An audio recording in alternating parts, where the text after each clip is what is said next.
अगर modern India की strategy की बात करें तो सबसे जो फेमस बुक है जो लोग बाग पढ़ते हैं यहाँ पे वो स्पेक्ट्रम है। और इसमें ये बुक तो आपको पढ़नी है प्री और मेंस के एंगल से, और साथ में इसके साथ 2 या 3 टेस्ट अगर लगा लेंगे जो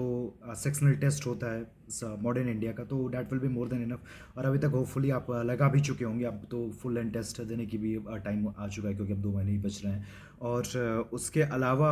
जो जो इम्पोर्टेंट चैप्टर्स है अगर स्पेक्ट्रम की बुक में देखें तो जिसमें ज़्यादा सवाल आते हैं, एक आपका चैप्टर है advent of Europeans in India, कि डच, फ्रेंच, पोर्तुगीज़, इंग्लिश जो आए, कंपनीज कहाँ कहाँ इस्टेब्लिश किए, किस सिटीज़ में। तो इस पर एक ना एक सवाल तो आता ही आता है, तो वो एक इंपॉर्टेंट चैप्टर है। उसके अलावा एक चैप्टर है आपका रिफॉर्म मूवमेंट में, सोशियो रिलीजियस रिफॉर्म मूवमेंट जो जनरल फीचर्स करके एक चैप्टर है, तो वो भी काफ़ी इंपॉर्टेंट चैप्टर है। उसके अलावा आपका 3 से 4 चैप्टर आपका 1857 से लेके 1947 तक, फर्स्ट फेज ऑफ रिवोल्यूशन। उससे पहले आपका जो चैप्टर का नाम है, एक तो स्टार्ट हो जाता है आपका, मतलब जो 1857 से 1947 तक जो आपका 4-5 चैप्टर्स जो आपका स्पेक्ट्रम में दिया वो तो इनफैक्ट इंपॉर्टेंट है ही। और उसके अलावा जितने भी आपके जो मूवमेंट्स है, पीजेंट मूवमेंट्स, ट्राइबल मूवमेंट्स, तो उस पर एक इंपॉर्टेंट एस्पेक्ट हो जाता है। तो ये सारे मतलब इंपॉर्टेंट चैप्टर्स है जो आपको देखने ही देखने हैं, ऐसे सब देखने हैं तो इसमें आपको रिवाइज अच्छे से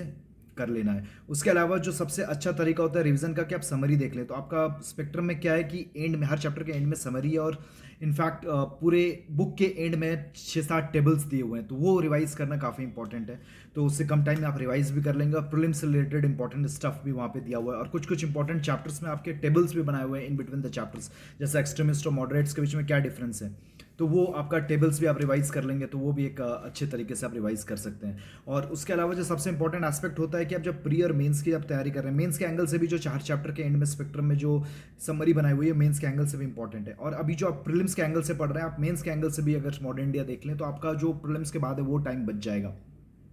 तो उसमें कर क्या कह सकते हैं, जो प्रीलिम्स के लिए साथ साथ जो आप पढ़ेंगे, तो उसके साथ साथ जो मेंस का जो एनालिटिकल एस्पेक्टिव है, स्पेशली हर चैप्टर के एंड में जो समरी दी गई है, जैसे अब 1857 का रिवोल्ट है तो कॉजेस क्या थे, इफेक्ट्स क्या था, गवर्नमेंट ने क्या क्या स्टेप्स लिए, तो ये सारे फिंगर टिप्स पे आपके होने चाहिए, तो वो आप नोट्स में डाल सकते हो, मेंस के लिए यूजफुल होगा। और साथ में जो प्रीवियस ईयर क्वेश्चन पेपर है जो मेंस का, तो वो भी आप प्रीलिम्स के साथ साथ देख लोगे तो आपकी मेंस की भी तैयारी हो जाएगी। तो ये 4 एस्पेक्ट को आपको ध्यान में रखना चाहिए जब आप मॉडर्न इंडिया की अच्छे से प्रिपरेशन कर रहे हैं, स्पेशली प्रीलिम्स के टाइम पे।